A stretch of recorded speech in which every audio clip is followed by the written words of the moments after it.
Please welcome Oscar Sagastume. Nope. Nope. Yes. Yes. Professional host, everybody. Professional host. That's actually my first job, real professional entertainment job, was I worked at Universal Studios as a host for their live events, and then I worked for Clear Channel doing their live events, and I always have problems with mic stands. It's my job. Literally professional host. Gosh. Guys, it's cold. Why you cold open me, man? Cold. Guys, by the way, my story, not dark at all. Not dark. Nobody's gonna cry, though it will answer why I see a therapist twice a week. Very good. Megan and I actually run Tales from Tinseltown together. I don't know if Pablo mentioned that because I was sort of recuperating. We're also doing another show called The Travel Notes that starts this Thursday in Studio City. Go to oscarcomedy.com, a website that the Motion Picture Academy sued me for, by the way. I had to go to federal court for that. Not joking. I'm trying to give you guys a little breathing room here, guys. I'm vamping. I'm just vamping for a second. I'm vamping. I don't know. I'm trying to think of something because, mine is super not dark at all. Guys, I have a question for you. And Megan, you're going to have to help me out with this. I went to lunch or dinner early with a friend of mine, and he ordered nachos, right? We've all ordered nachos. We know what comes on nachos, but when he ordered nachos, he ordered the sour cream, the jalapeno, and the pico de gallo on the side, which is fine if you're going to dip and stuff, right? We're on this, right? This is okay, except he didn't want any of it, but he still ordered it on the side, and he couldn't understand why I was angry about it. Why would you order it on the side? He's like, well, I don't want to confuse her. It's her job. She orders food all day. Okay, maybe this is just me. I don't know. This is just what happens. I'm vamping. God, Jesus Christ. I don't know. This is really, I don't want to get into it right now. No, I'm fine. No, I'm fine. I'm concerned for you guys. All right. I'm good. No, I'm good. All right, calm down. Jesus, I'm going to talk. God, I'm already talking. So I don't know how old I was. I drank a lot, and you'll see why in a second. So I was going on my first trip. Okay, I was like 11 or 12. I was going on my first trip to Guatemala, and my phone rang, and it was my godmother. My godmother was calling because she wanted to make sure that I was prepared for my trip because she was going to be taking care of me down in Guatemala. And my mom wanted me to make sure that I made a good impression with my godmother because my godmother was the only person that we knew that was, rich, right? They owned a chain of pharmacies in Guatemala called, it's sort of like a CVS Gigante, you know what I mean? They owned all these really nice pharmacies, which I wish I knew when I was in my teens. But so we would, so she was like, they're talking, and they're like, oh, and I'm not gonna do, I can't speak Spanish, guys, I can't.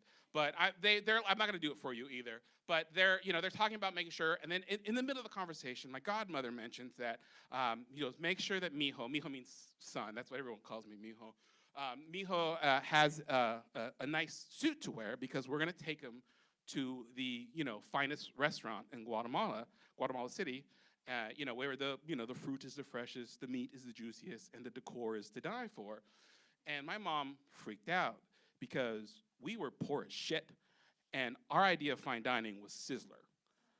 So, my mom hung up the phone, and she called like an emergency family meeting, and she's like, okay, we need to figure this out. She's like, we need to figure this out. So she comes up with a 3-point plan to get me prepared for this, this fancy dinner where, the fruit is the juiciest, or the fruit is the freshest, the meat is the juiciest, and the decor is to die for. And so her plan is, we got to get a suit because I don't own nice clothes. We have to, get me to learn manners because that's something she had forgotten to do. And then we had to work on my Spanish, right? So we go, we have to get me a suit. So we go to where all fashionistas of Alhambra go to, and we go to Mervyn's. Thank you. And they don't have anything in my size. So we go to Sears, and we go to the Husky section, and we buy a nice suit from the Louis Anderson collection.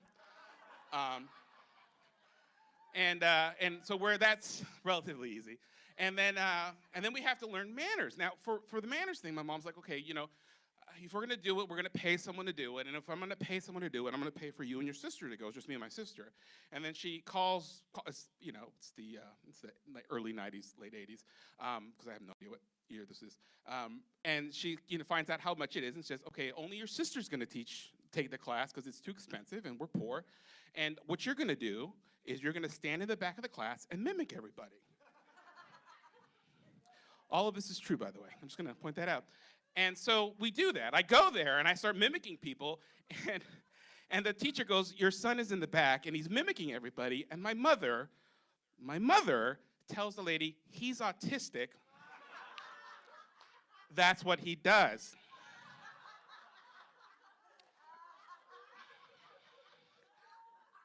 Twice a week. This is the same woman, by the way, when we caught her playing, we caught her cheating when we were playing Crazy 8, because we didn't have crazy Uno money like you white people did. We were playing Crazy 8, we caught her cheating, and she goes, well, if you guys were smarter, you would have caught me sooner. My mother! I'm not going to do this right now. So then we're like, okay, so, you know, that sort of works, right? And then we're like, okay, let's work on your Spanish, right? Let's work on your Spanish. And so the house goes on lockdown, and we're gonna like only watch Spanish television. The thing about the reason I don't speak Spanish is because when we moved here, I was 2 years old, and my mom's like, okay, we want him to be American, so we're not gonna teach him Spanish. And then when I was 5, they took me to a doctor because they were really concerned because they didn't think I could hear. They thought I was deaf. And the doctor, you know, starts doing tests on me, and he goes up to my parents and says, your son is fine. He just doesn't speak Spanish.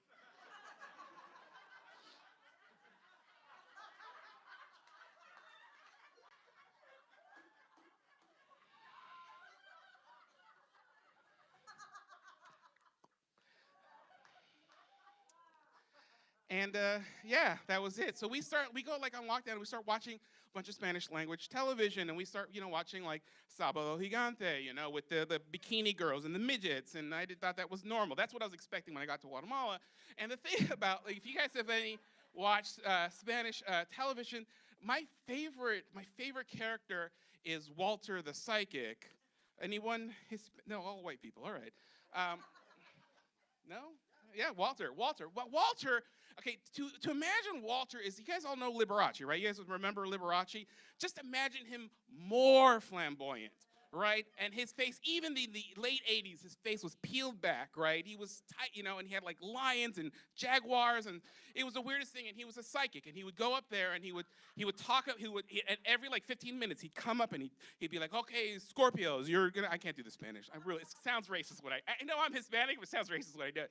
It's like, you're gonna do, you know, he tells you a thing, and then he reaches out, he doesn't actually touch the camera, but he reaches his hands out, and he tells you to put your hands on the screen so he can send you the energy. And if I was home when he called out Scorpio, because I'm a Scorpio, when he called out Scorpio, my mom would scream, he's on, get out here, he's on. Put your hands on the TV, you need the energy. You need it. And I'd have to stand there up until my 20s.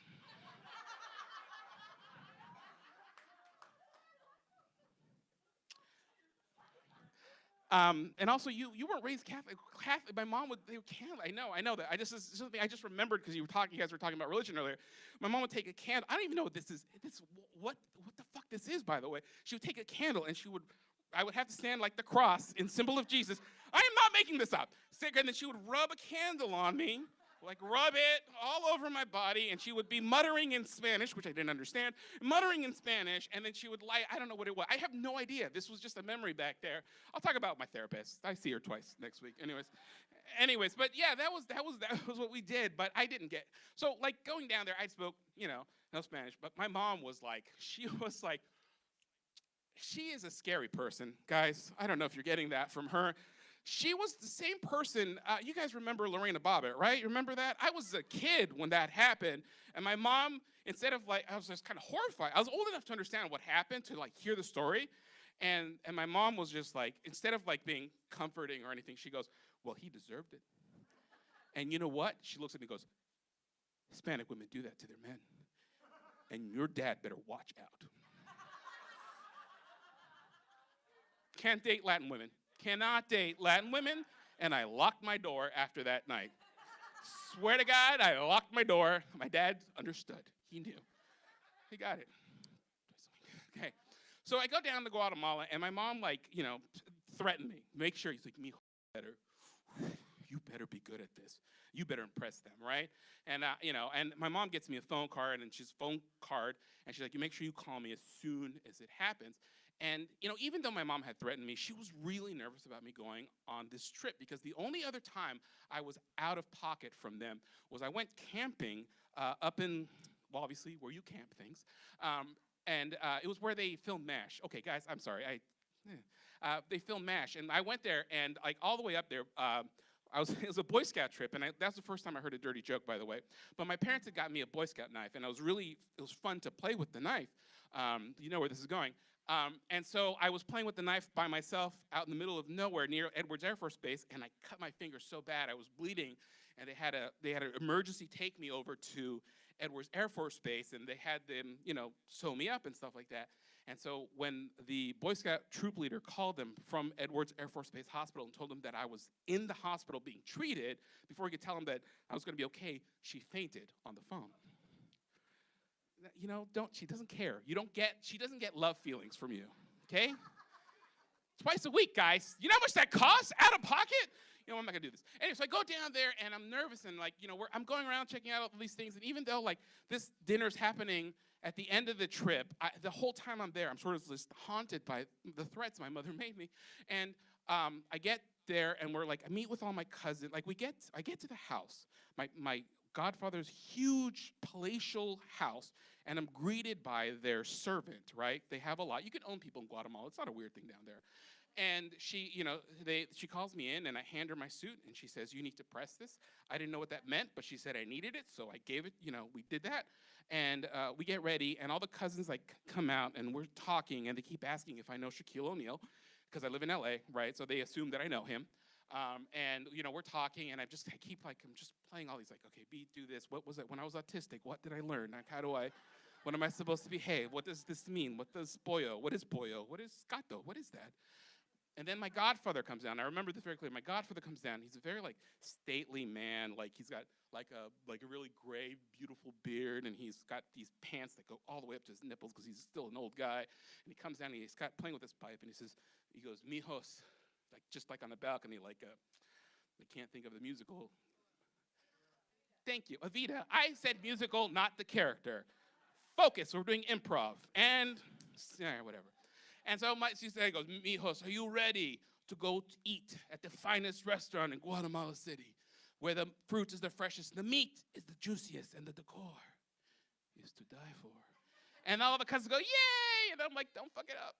And so we go into the limo, because he has a limo, and we're driving, and they're all chit-chatting, and I'm sweating, and I'm looking out the door, and I'm freaking out, and we're driving, and he's like, okay, we're almost there, and the excitement is palpable.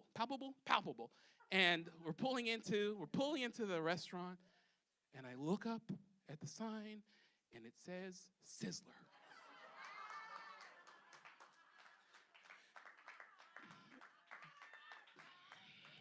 Don't telegraph.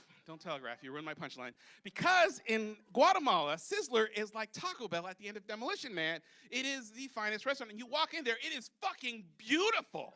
It is. There are a bunch of waiters just running around, and the fruit is the freshest, the meat is the juiciest, and the decor, it is to die for. And it is one of the finest meals. There's lobster, and I think there's lobster Sizzler now. I haven't been in a while. And it's amazing. It's one of the best meals I'd ever had.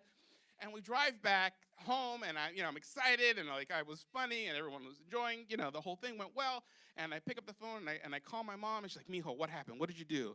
And I tell her that it was Sizzler, and she fainted. Thank you.